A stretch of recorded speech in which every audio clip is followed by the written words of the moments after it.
With Carhoon's true motive revealed, Octavia faces the prospect of leaving Lake Ansel behind.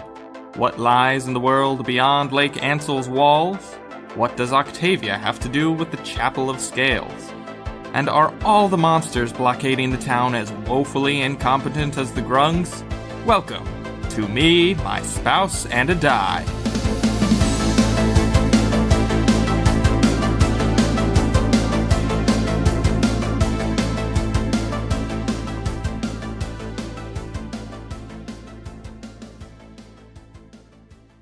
Welcome to Me, My Spouse, and a Die. I'm Gwyneth, your resident Aasimar, Octavia, Marguerite, Sinclair. And I'm Austin, your resident Dungeon Master. If you like what you hear in the next hour or so, please rate, review, and subscribe to us on iTunes or your preferred podcast app. The best way for us to grow right now is by you sharing us with your friends, so tell your RPG group about us or those friends that you haven't yet been able to convince to come to the table with you. So before we get into the adventure, all of our sounds and music are provided by Syrinscape. So if you would like to add a little extra something to your game or podcast or whatever else, check them out at Syrinscape.com, Syrinscape. So thanks, guys, for providing this cool ambiance.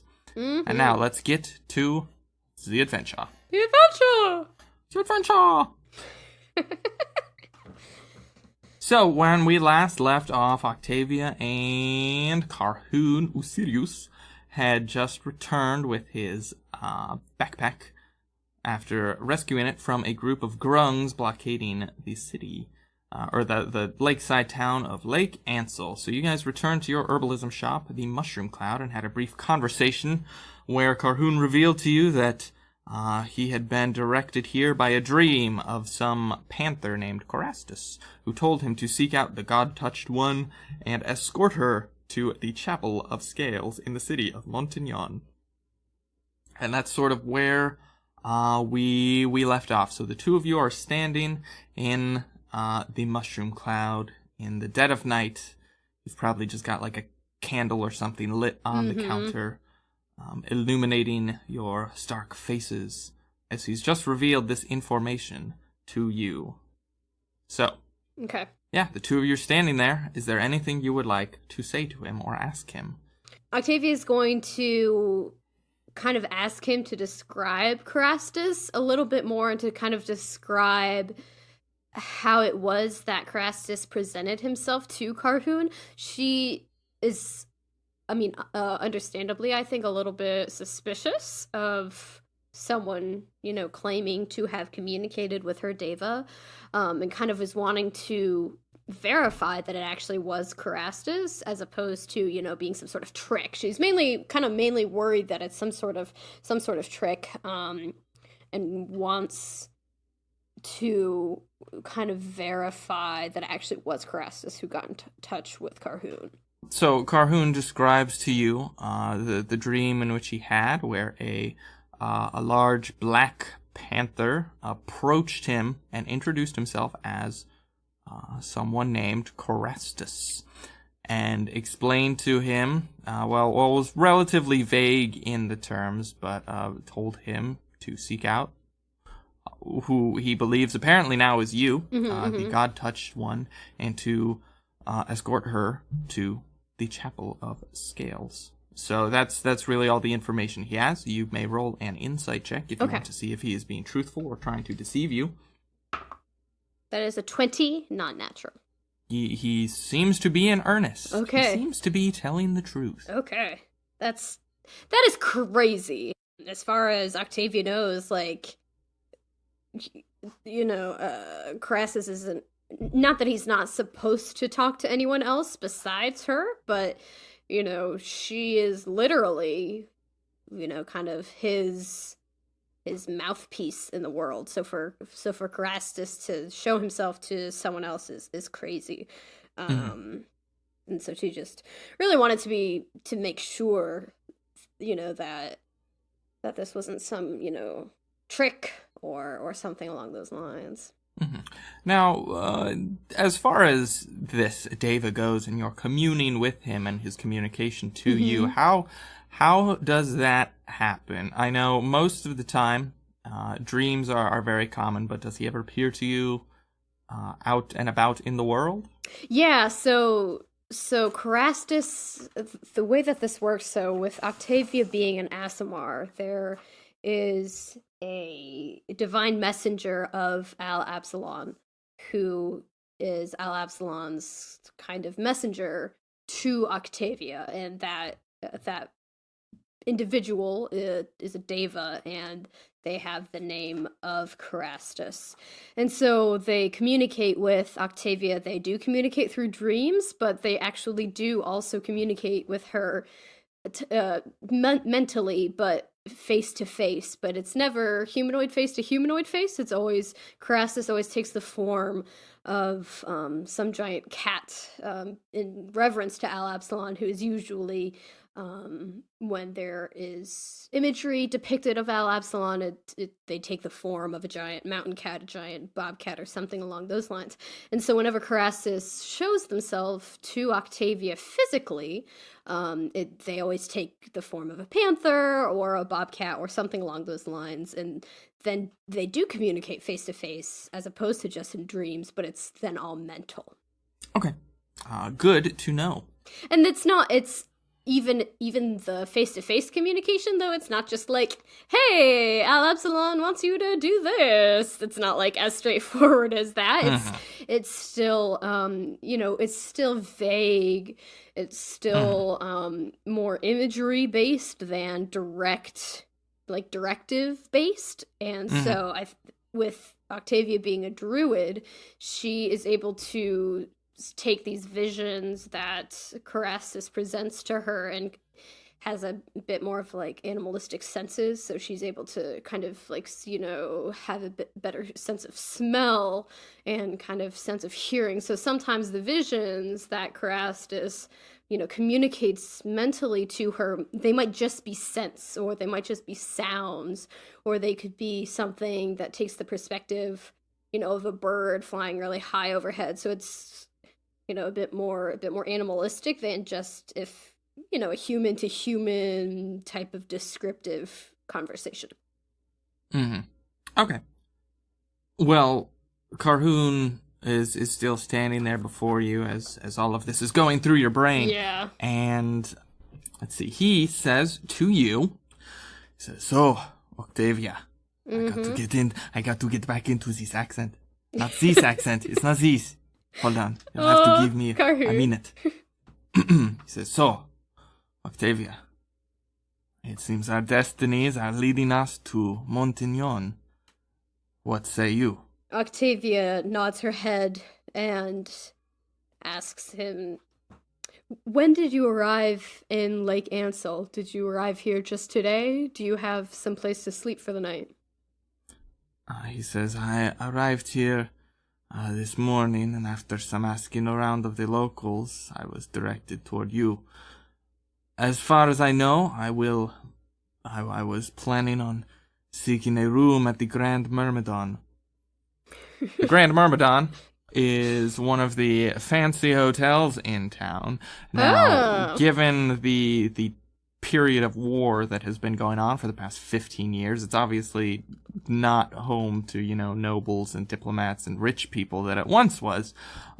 Instead, the Grand Myrmidon and the other hotels in the area are mostly, they've been used to house various people who live outside of the walls of any major city, who were forced into one of the larger urban centers due to these monstrous armies roaming the land. It's home to many of the dwarves who managed to escape Grundikov before it fell. So it's sort of, it's a place for, like a youth hostel. Yeah, kind of like a hostel where those who have nowhere else to go currently are staying. So it's, the whole town is a bit run down and disheveled at this point, but these hotels are housing people who have nowhere else to go. Okay, she will nod and say, it does seem as though that Carastus is indicating that we do go to Montignon,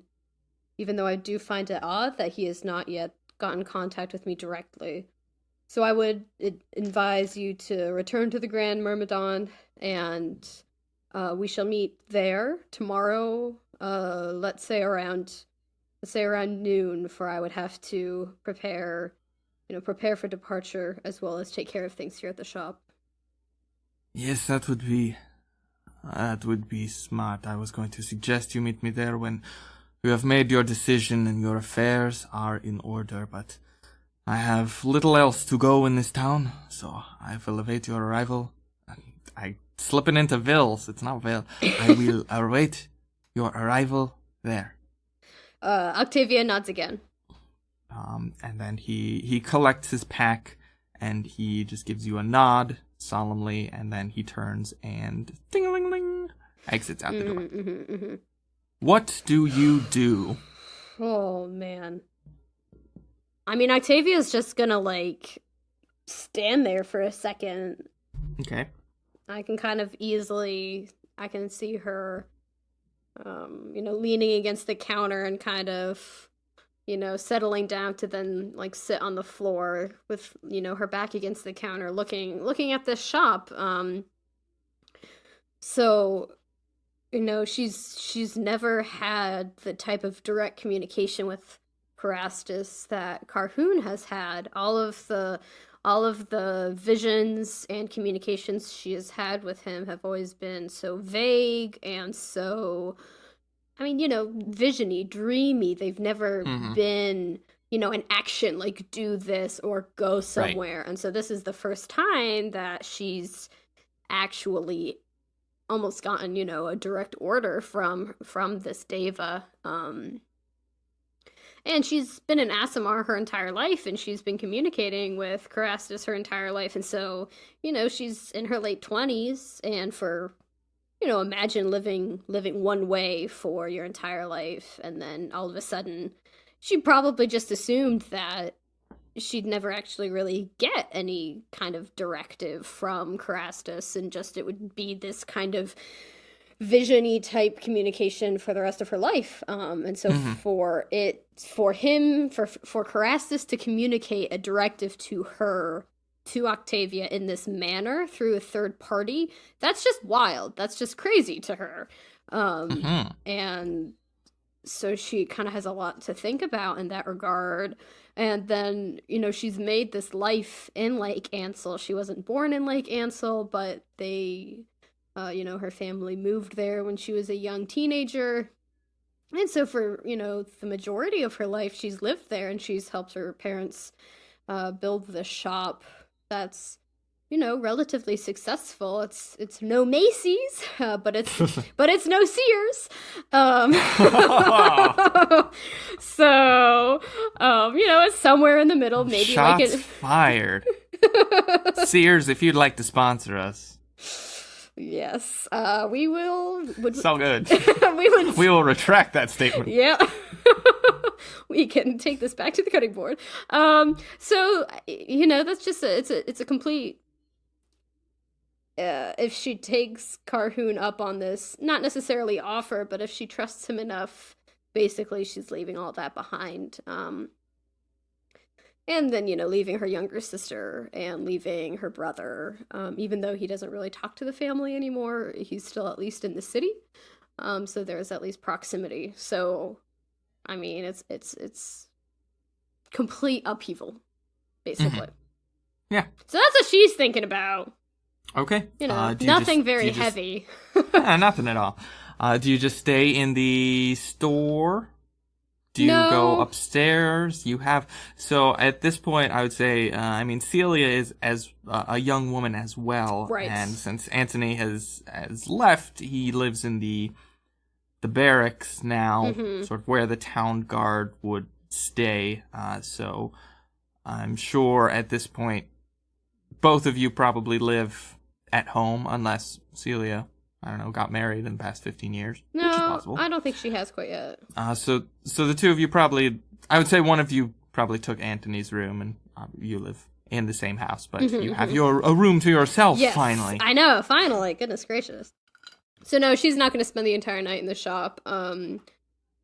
She would probably like half an hour, I would imagine, sitting there, and then she gets uncomfortable enough that she's like, I am exhausted and emotional, and, you know, probably makes herself some herbal tea, you know, with melatonin or whatever in it to kind of help a her. little something, something. Maybe a little something, something. And then we'll probably trundle upstairs to her own room finally, and we'll sleep on it.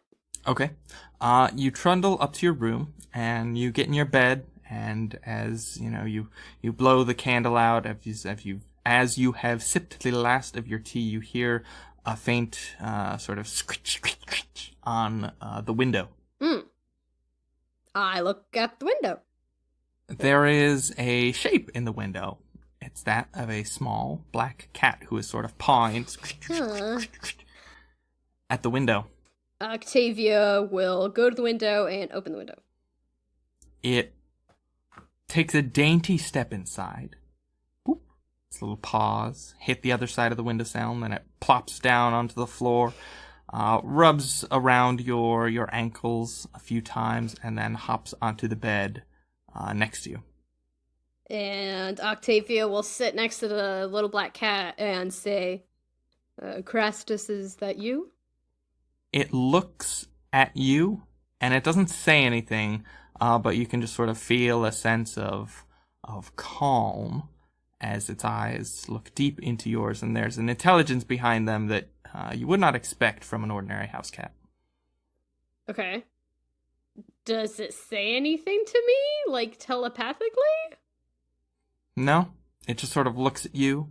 It begins purring softly, and you just feel sort of a sense of calm over the anxiety that you've likely been feeling for the past hour or so. Okay. And it's not doing anything or saying anything besides just being an adorable cat and purring. Yeah, it's basically just sitting next to you.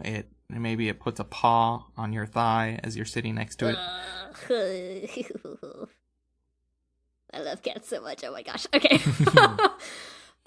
Well, Octavia will give it a couple scritches under its chin and then close the window, or she would have closed it probably before sitting back down. And we'll just get into bed then and probably, fall asleep a lot more easily with this sense of calm having settled over her. Okay, you fall into a good sleep. You've had a long day, a lot of activity, and a lot to think about, but somehow your mind quiets and you fall into a deep slumber. And when you awake, the cat is no longer by your side. There's a little maybe indentation in the blankets where you can imagine it may have been, but it's nowhere to be found. Your door is still closed, and your window is closed as well. So, okay. You get a long rest. I don't know if you expended any. I don't remember if you expended any resources last episode, but whatever you did, you get back. Well, I got hurt by the grungs a bit, so. Oh, that's right. I got good old grungs. Poisoned. So, get y'all hit points back. Already. Woo! First long rest of the podcast. That's exciting. Is it? Yeah. Well, I guess officially. I mean like 15 years. I count 15 years as long rest. I knew as soon as I said that, I'm going to be like, he's going to be like, 15 years is a long rest. And I'm like, oh my gosh. Oh, man. Now, kind of out of character, has Octavia ever been able to communicate with Carastus communications that she's initiated, or has it always just kind of been whenever he wants to talk to her? It's typically been on his terms. Okay. Because that was going to be the only thing that she was going to try to do this morning was see if she could contact him to try to be like, yo, dude, what's the scoop? But if it's more of a one-way street, then she wouldn't be able to do that. Yeah, as far as that goes, it's not so much a like you just call him and he shows up, but Yeah. if you've had questions or things in the past, maybe it's been, maybe there's some cryptic response after a while. Okay. So it's not like you can't ever initiate contact, but it's also, it's not like clockwork. You're right, or like calling someone on the phone. Okay. Mm. So she's going to as she's waking up, she's going to take a moment and, I don't know exactly how this communication would work, but through that divine link that she has to Carastus, she would basically ask him for some sort of, basically a sign that this is actually him who was, working through Carhoon. Mm-hmm. But no, but having, experienced years of talking with Carastus, she's not gonna like sit there waiting for an immediate response type of thing. There's not gonna be any like, oh, they're typing, the little like dots going across. It's like Carastus is typing a message in response. Seen at 2:30 a.m. Exactly.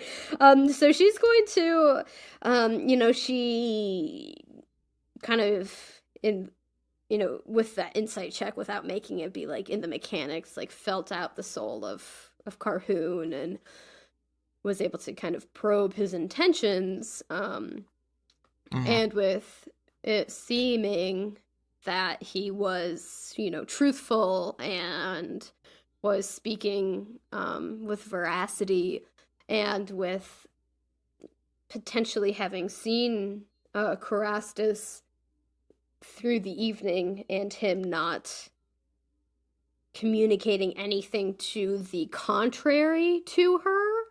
Because if that really was Carastus, taking that form of the alley cat, then if Carhoon was being false, if Carhoon was being, manipulated by an archdemon or an archdevil or something, then ostensibly Carastus would have been like, not in so many words, but would have been communicated something along those lines to her, even if it was like archaically.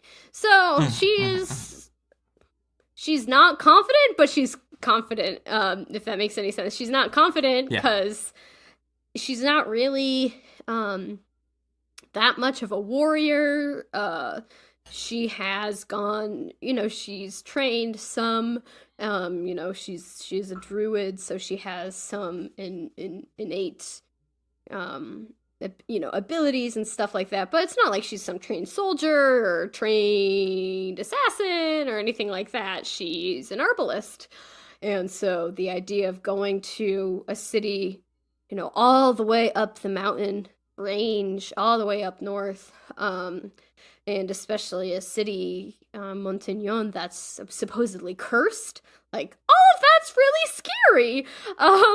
And she would have to leave her family, and that this is really coming to a head. Some of these conflicts that she's had between her divine kind of origins with being an Aasimar, and having these divine origins conflict with her very human family, because she has a family, and she has a mother and father, and she has, one of her sisters is still living, and her brother is still living, and she wants to protect them, and she wants to be able to be there for them, because, at one point, she wasn't able to be there for them, and that's when her sister died. And so she's always kind of struggled against the divine in her because she's resented it a little bit, because she didn't ask for it. And so having to kind of, with almost a blind obedience, take Carhoon's word for it that she needs to go up north and abandon her family. She knows what she needs to do, but she really hates it. Like, okay. Yeah. Sorry, that I feel like that was a really long exposition, but that's really what she's feeling right now. It's that conflict. Mm-hmm. Well, you're feeling this as you sort of get up and do your morning routine, and you head down into the Mushroom Cloud, your shop.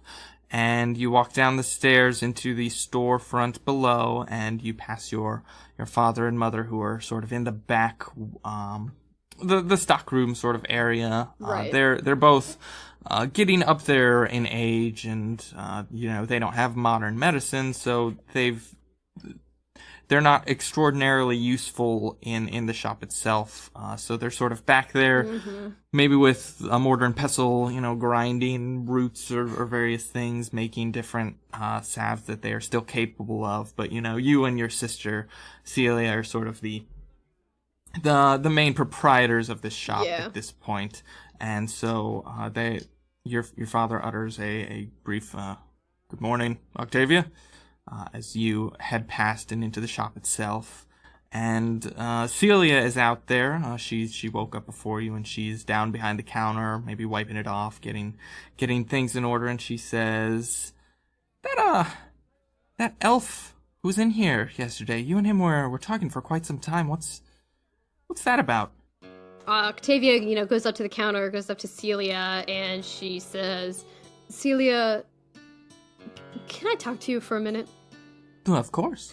And then, not really wanting to, interrupt what Celia's doing, Octavia will just kind of start talking, and she'll say, "Celia, I know that the divine origins of my birth have not always been easy on this family, and I am acutely aware of the pain that I have brought to us. But regardless of the fact of our familial pain, there's something that unfortunately I will have to do, and I have been instructed to go north for a while, and I'm going to have to leave the Mushroom Cloud for a little bit, and leave you and leave Ma and Pa, and this is not necessarily something that I want to do, but something that I have been instructed to do by beings that are more divine than we, and live much longer than we could even imagine." She kind of smirks at you, and she says, "Octavia, I've been waiting for this day for 20 years, since I was old enough to understand exactly what it was that you were. I've always known you were meant for more than this shop, for peddling herbs and teas and salves. I can't say I'm not curious about the exact nature of what it is that you've been told to do, but I mean, given what you are and what we've always known you are, I can't say I'm surprised by this." And she reaches a hand out and sort of grabs your shoulder, and she says, "Whatever it is that you have to do, I know you're going to do it, and I'll be worried for you, because it's a dangerous world out there, but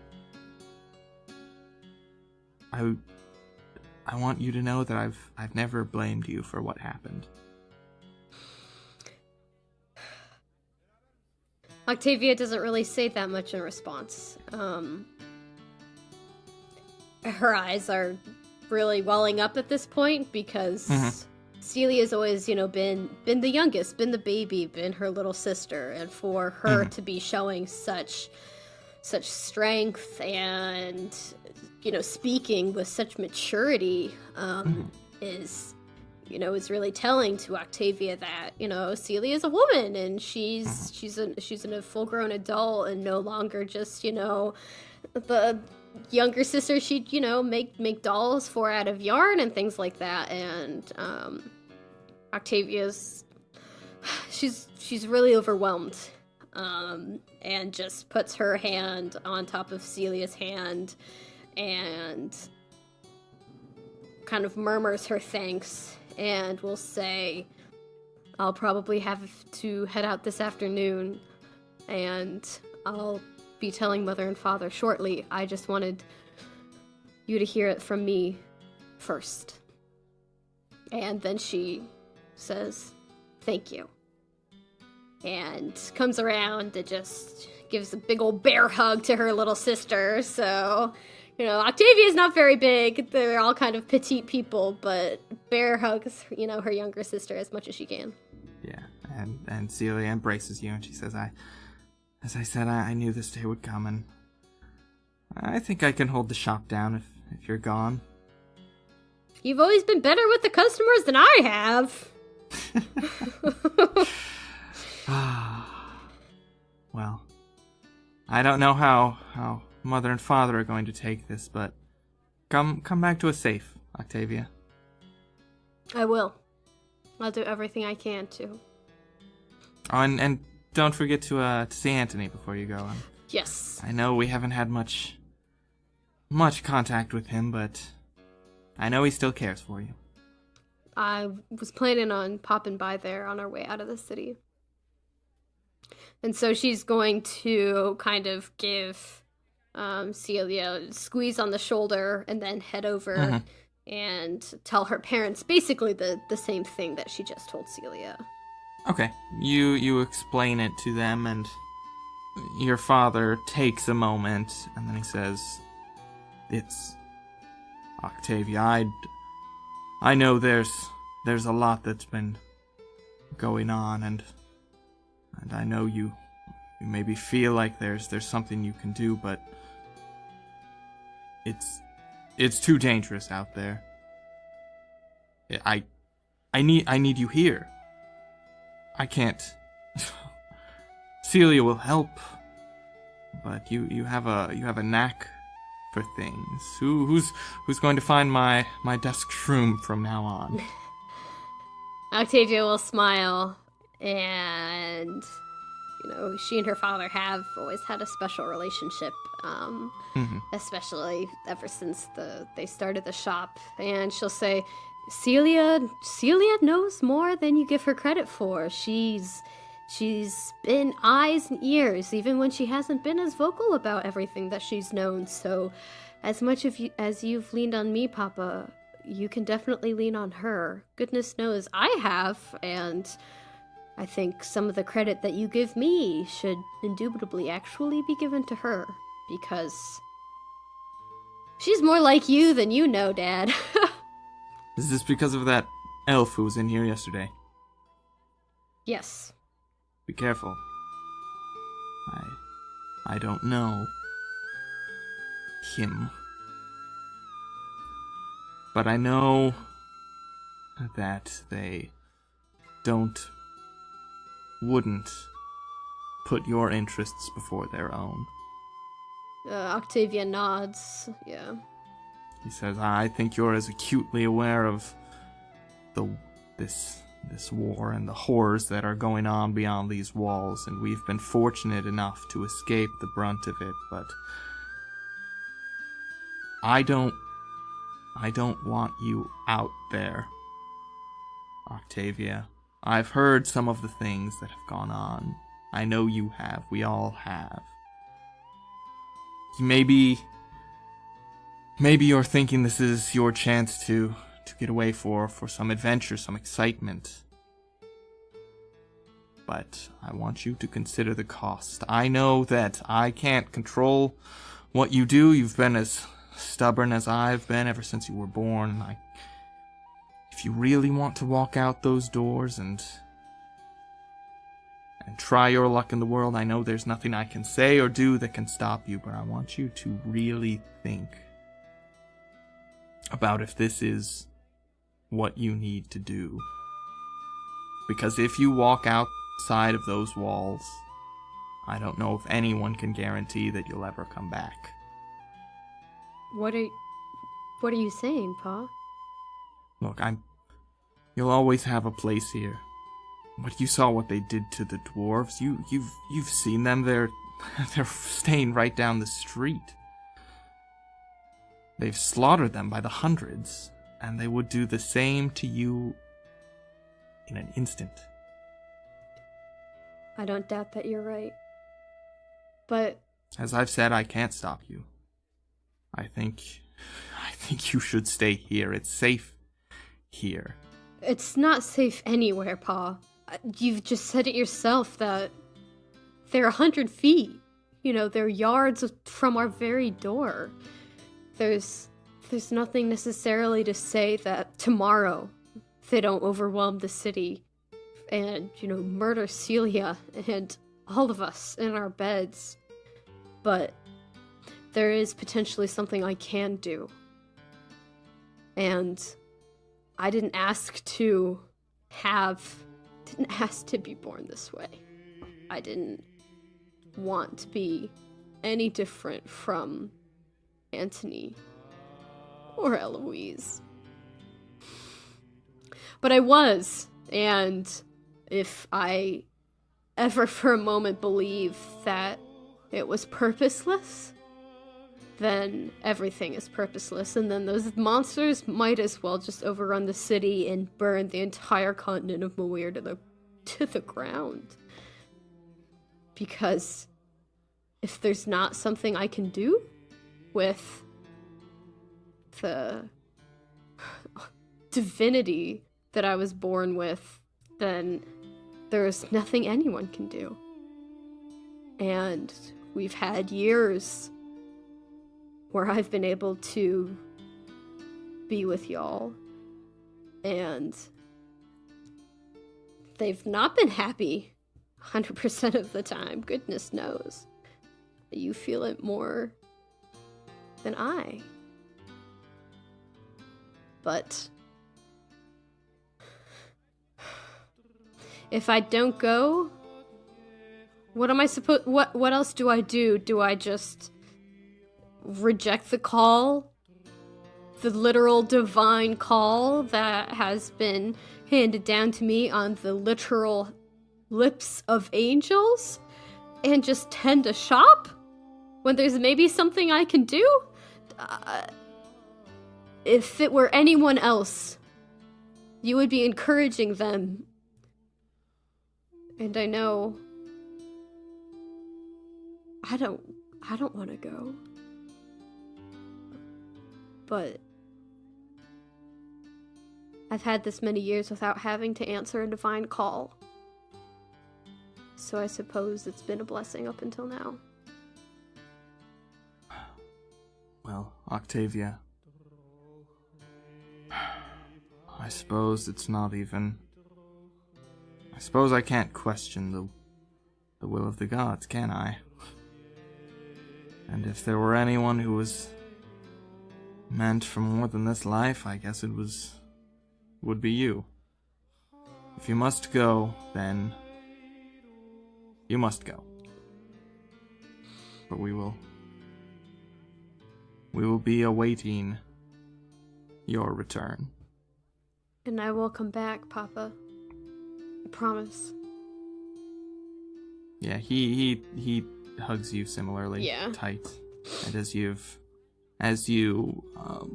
break from the embrace, your mother, who has been quiet through all of this, she says, "Some days I want to curse Absalom for what he's done to this family. He's taken one daughter from me. Now it appears he's taken two."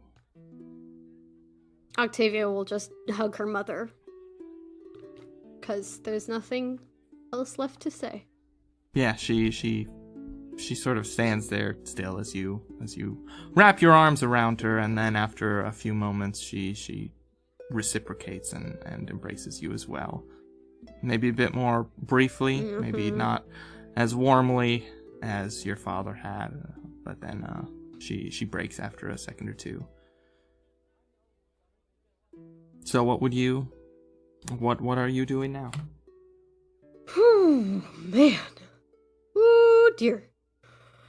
Oh, mention Fresser. Alrighty. Octavia is going to go upstairs and pack. Okay, you pack. Yes. I pack! We do not need to roleplay packing. You want me to roleplay packing? How many handkerchiefs do I bring? I think we're good.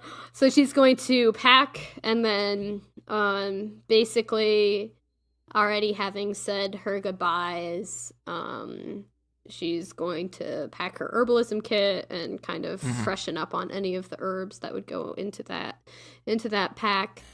And she's going to say, go goodbye again, but briefly this time to Celia and to her mother and her father. And then she's going to head out to the Grand Myrmidon. Okay. Everybody cries. Oh, yeah. Oh, yeah. Everyone cries. Everyone cries, including the players.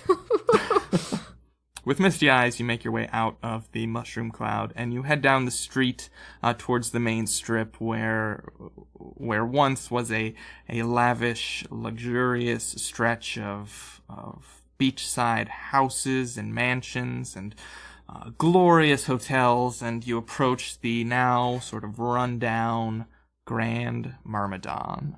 The paint is peeling off the walls. There's a fountain out front that is no longer spraying water, but instead is just like covered in grime and guck. And the once like gilded columns that framed the doorway are now worn with time and age, covered in soot and smoke from various fires that have broken out over the years. And you make your way inside this once grand establishment, and in the bottom floor there's sort of a bar, restaurant-y type thing. What's it called? It's called the Mers Mead. Oh, that's so good. It's relatively devoid of too much life. It's morning-ish. There's a few humble-looking folks down there sipping from, slightly dirty glasses. Some dwarves, some humans. No one's making too much merry, but you spot Carhoon sitting in a corner booth alone, sipping from a pewter sort of pint glass. Octavia will slide into the booth and say, you can get mercury poisoning from those things, pointing to the pewter cup. He says, I do not know these words you speak. Oh, man. But in all seriousness,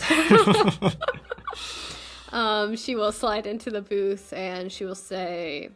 They did make mugs out of pewter back then, right?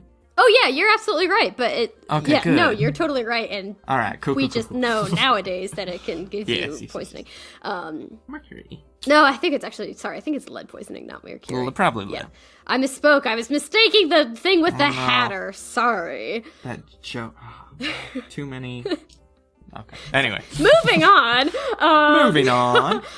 She'll slide into the booth and say, I have said my goodbyes to my family, all but one, and will be ready to head north, making one small stop at the barracks whenever you are also ready.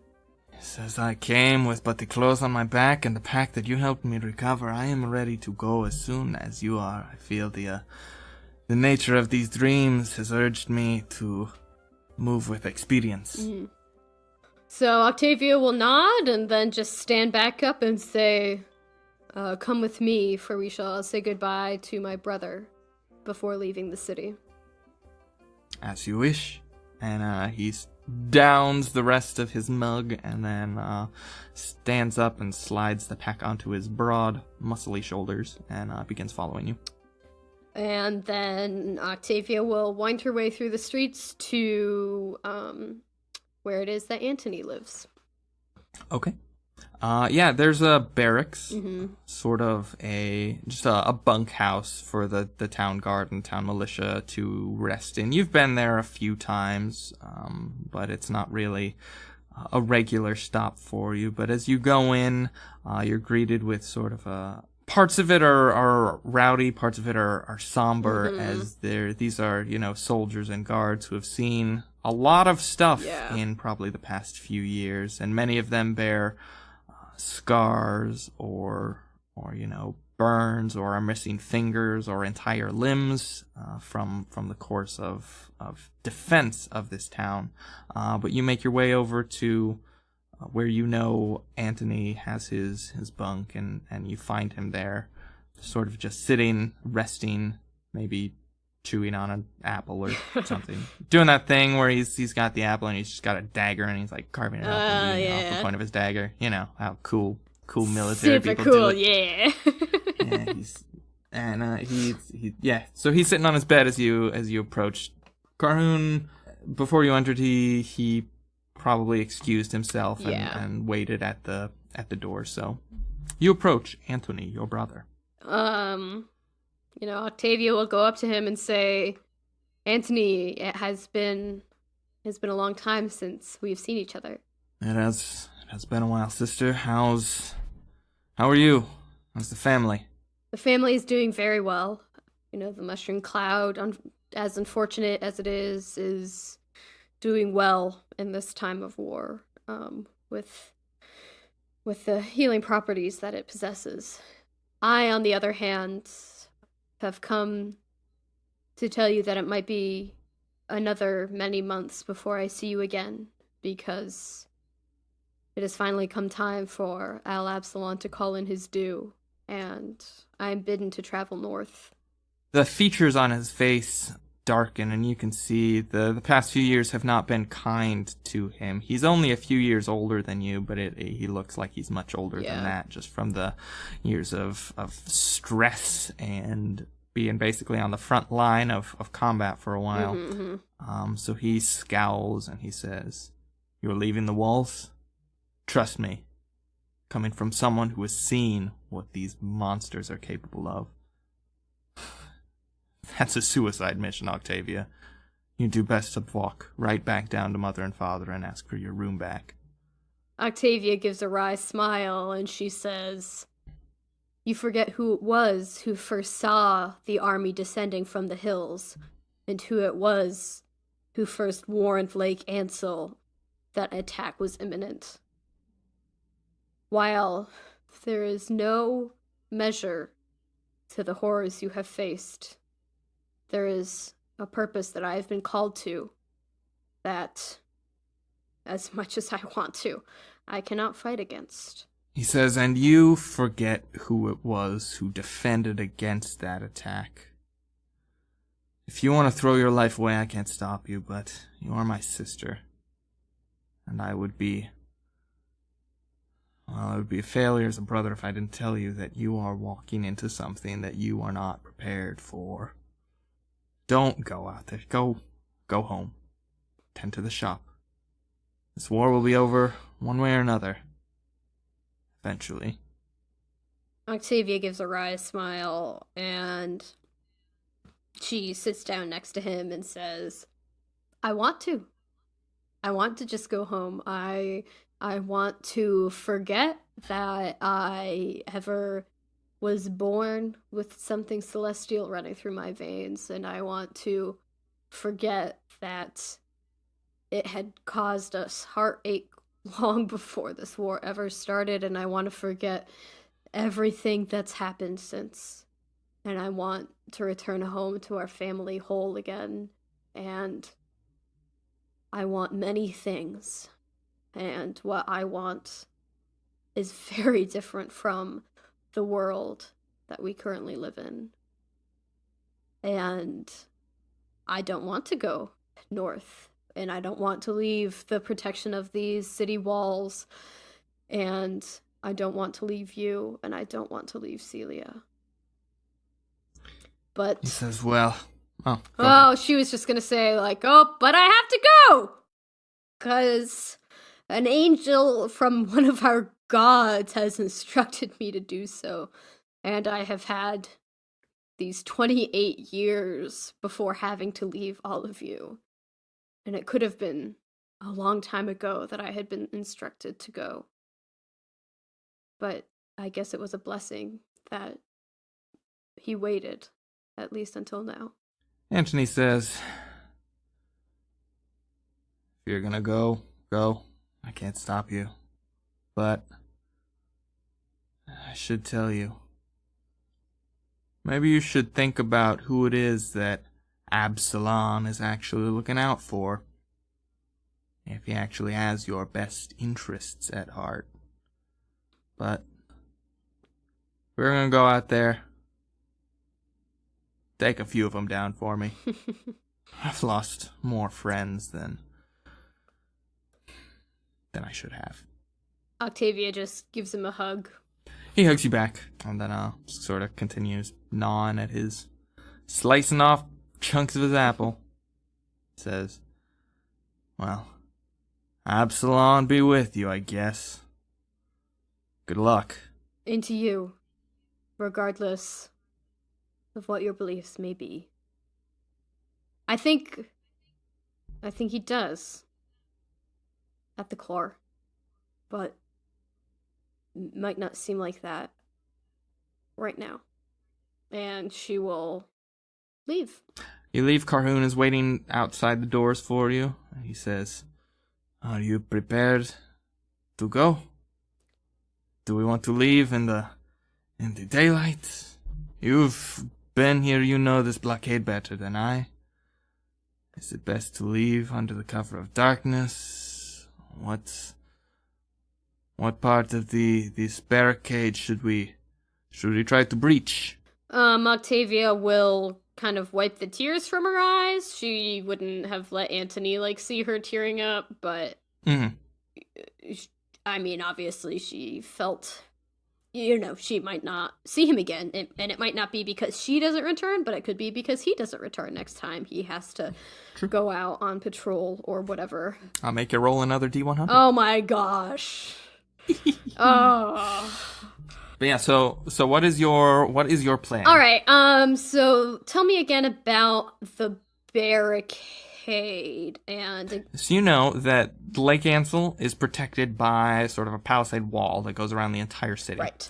About a mile out from those walls, basically in a mile sort of radius around the outer walls of Lake Ansel, there are, a blockade, not quite a barricade of sorts, but a blockade composed of this monster army. So they're interspersed camps of, goblins and hobgoblins and orcs and a couple gnolls here and there and some grungs by the river who are forming a circle around the city to ensure that no one can leave and no one can enter. Okay.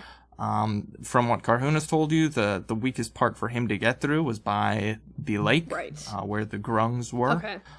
Because you really only had one side to face, but that is the south of the city, right. So you would have to break down and then loop back up north, where north is the main road leading into Lake Ansel, and it's as such the probably more heavily guarded, but it's also the most direct route to where you want to go. And heavily guarded by the monsters.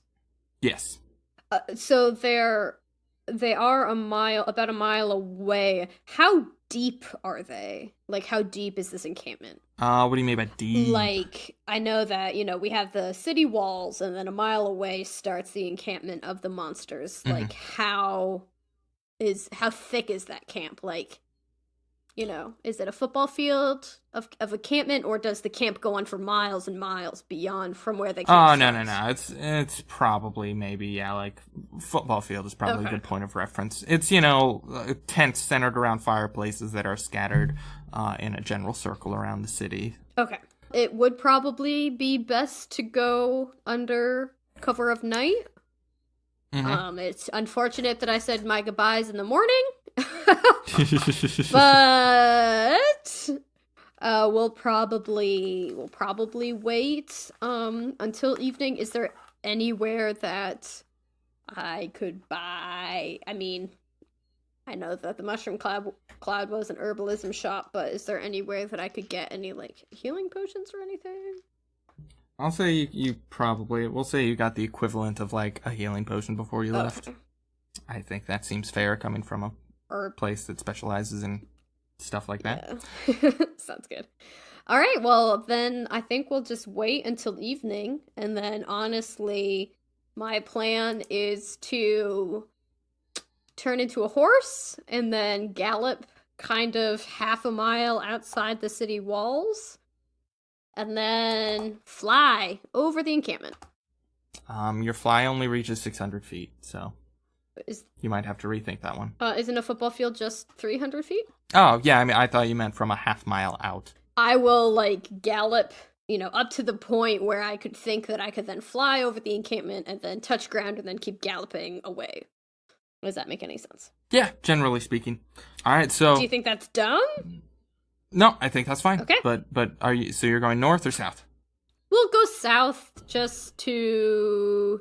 I mean, it would take a little bit out of our way, but in the grand scheme of things, not that much. And I think we'd both kind of rather having fewer monsters on our tail than more. So you and Carhoon Mm-hmm. exit the city. Well, we wait until night. You wait until dusk. Yes. Night. And you begin to exit the city. Darkness falls. At the south. At the south. You can see the stars in the sky. It's a relatively clear night, and in the distance you can begin to see little flickers of campfire begin to pop up in a circle around your city as you and he begin to head towards it. So you turn into a horse. Mm-hmm. Do you wild shape into a horse? Yes. And do you allow Carhoon to get on you? Yes. I explain the plan to him prior to wild shaping, and I tell him, this is what's gonna happen, so don't be alarmed, just go with it. He says, okay. And you begin to trot out toward the camp. Mm-hmm, mm-hmm, mm-hmm. Alright, so how close to them do you get? You begin to see the familiar tents of the grungs, and a little ways off from them you begin to see the other campfires and tents of orcs and goblins and kobolds and gnolls, all sort of chatting and some roughhousing and wrestling, while others Mm-hmm. are keeping watch on the city walls. Well, metagaming, I know that I can fly 600 feet. I think it's fair to say that you, as a character, know how far your wings can take you. Yeah. So I would probably trot, and if their encampment is about 300 feet deep, I'm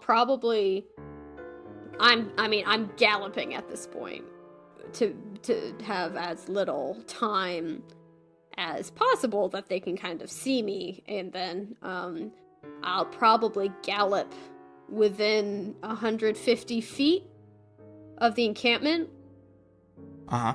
Sprout my wings, fly, land 150 feet past the encampment, then keep on galloping away. Okay. You, with Carhoon on your back, begin galloping at full speed toward the camp. You are not making any effort to keep yourself quiet. You're just hoping you can clear it with your flight. Mm-hmm. And as you begin approaching, you hear the sounds of activity coming from the camp, and shouts and as some of these monsters become acutely aware of a horse with a big old elf charging directly at them.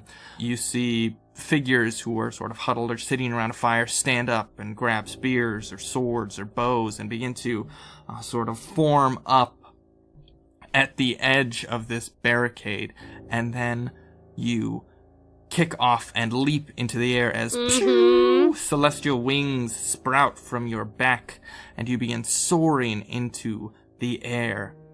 Will you clear the encampment? We'll find out on the next episode. Hey! Oh, okie dokie. Oh my gosh. If you like what you heard, please rate, review, and subscribe on iTunes. The best way for us to grow and reach more people like you is to share us with your friends. So please tell your RPG group about us, or really any of your nerdy friends you think might be interested. If you want to get in touch with us, shoot us an email at me-my-spouse-and-a-die@gmail.com. We'd love to hear from y'all, and we always try to respond to each message we get. Oh, and we want to thank Syrinscape for the amazing atmosphere and music. Make sure you check them out at Syrinscape.com. That's Syrinscape.com. Catch y'all next week! See y'all. Bye!